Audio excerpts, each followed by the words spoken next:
Welcome up. You get the call up. What do you want to prove here with the Devils during this time?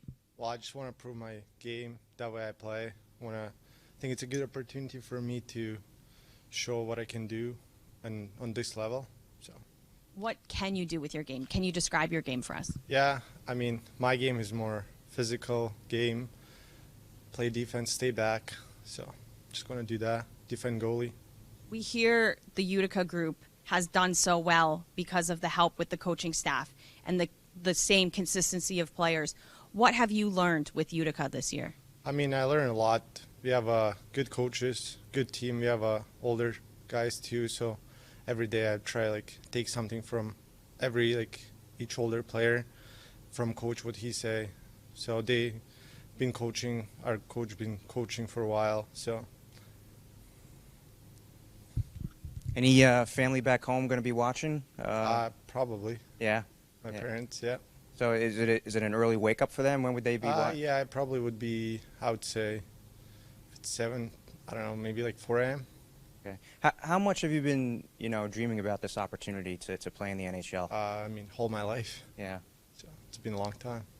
Are there any players that you admired or watched growing up, that you kind of emulate or try to model your game after? I watch a lots of players. Sorry, I was watching Cronwall. I like his way he played. Hedman is good. I like how he does things. He's really good at stick with puck. Have you watched the Devils? I know you were involved with Utica and what you had to do there, but have you been watching the Devils in general? What the team has been doing, what they've gone through. What are your thoughts on the team, the Devils?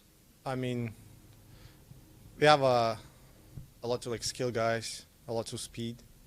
So I think we have a pretty young team, but I'm sure we have a lot of speed and skills. Lindy, it's been a while since we heard on any updates on Jimmy Vesey. Do you have any further? Yeah, skated today and feeling better. Just moving in the right direction. And Jesper Bratt was out there in the optional. Is he healed from Yeah, it his feels illness? better today. I mean, yesterday just didn't feel well, so we kept him off. And you guys brought up Nikita. What have you seen out of his game in Utica that really you wanted up here in the Devils? Well, I think we know that this is the time of the year where you take a look at a lot of young players, and he's been an important part of their team down there that has had a lot of success. And, we brought him up one other time, and it didn't work out because of COVID, so he didn't get his opportunity. And this will be his chance to see how he can make out in an NHL game. What has really improved about his game this season compared to Bingo last year? I think his reads, he's got great physicality. He's a good skater. I think part of the game is, for a young defenseman, is sometimes not trying to do too much. If I go back to preseason games, I thought, there's times he's got a habit of sometimes getting a little bit too anxious in the D zone. Lindy saw McKenzie out there again on this optional. How is he doing, and is the plan still to maybe get him in a few games? Yeah, the plan is still to get him in games. He keeps progressing, had a good road trip. So we just take him day by day. And Lindy, I wanted to ask you about the technological advances that the league has made in recent years, particularly for the coaching staff on the bench. How have you seen a difference, and how has it helped the coaches with regard to looking at the iPads, determining offsides, all that kind of substance that's critical? Well, I think, first with the video stuff, you're at a point now where you have 2 video guys. They're reviewing every play that hits the line. There's times where we're playing a shift and we know it's offside. So instantly you're getting that type of feedback. On the real close stuff, they're running those clips through the monitor for one of the coaches, even myself, to take a look at. Any goal that looks like it may be goalie interference is, automatically they're sending that back to us to look at. I think the iPads sometimes are a distraction. I think players are grabbing for iPads, constantly. There's times I'd just like to take the iPads and throw them away.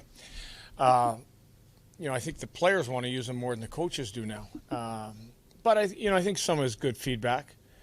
You're trying to give players direction. They want to understand. I think sometimes a visual is better than a verbal.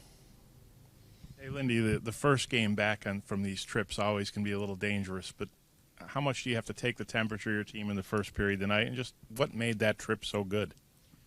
I think you're right. We were determined to try to make sure that every team we played knew they were in a game, with even the amount of bodies we had out of the lineup. Play well defensively, I think it starts there, and we did that part. I think we got good goaltending.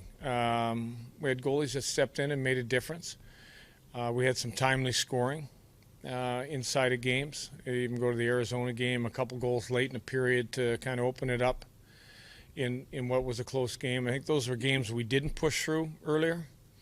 And all of a sudden, I think, on the road we found something that was able to make a difference. The desperation in the last game, the amount of blocked shots, the people laying down bodies, it just showed the guys care. They appreciated the fact that Hammond was making saves, and they wanted to do everything to try to preserve a win.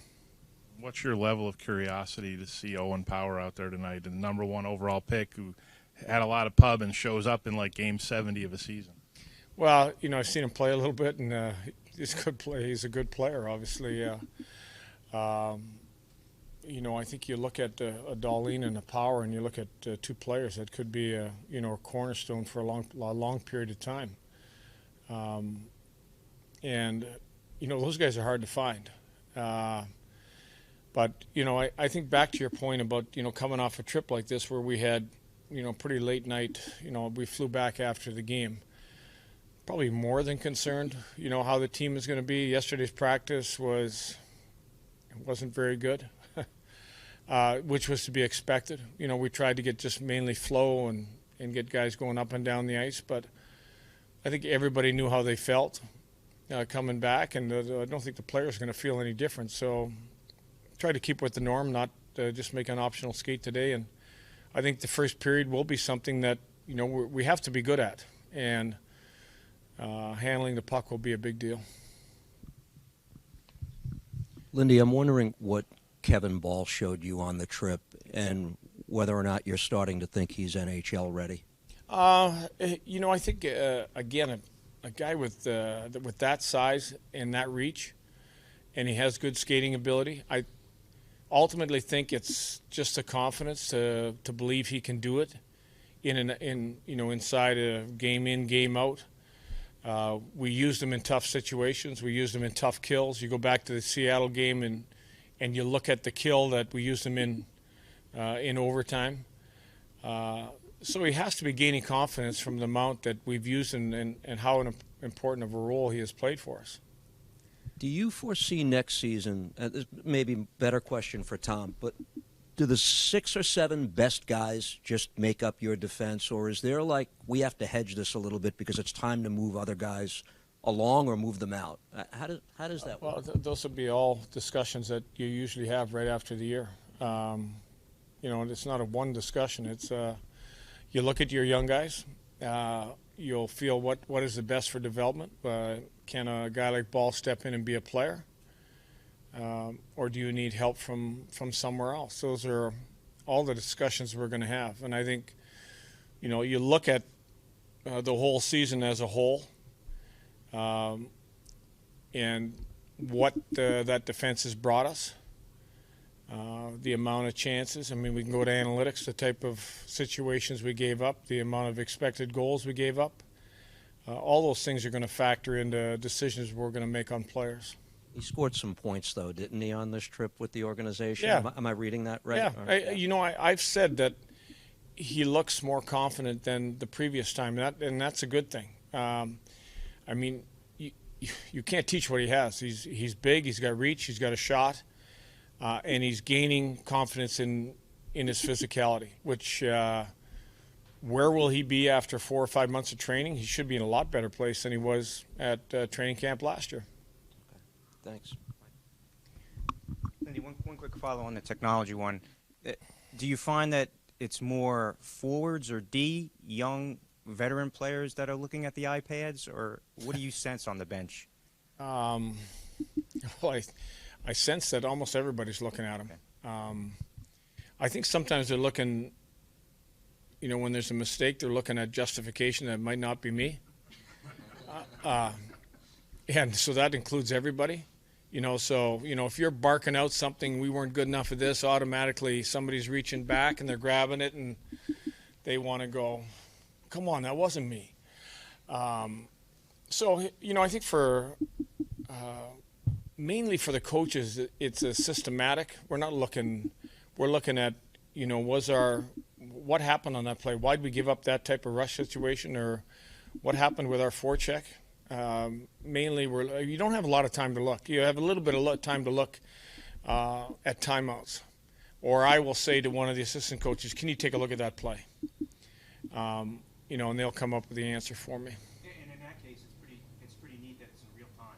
All this information is gathered in real time. You're able to see it. Yeah. I think in the past you would look at that, or somebody would call down after they've looked at it upstairs, and you get an answer, maybe a minute later. Right. Pretty well you can get an answer within 15, 20 seconds now.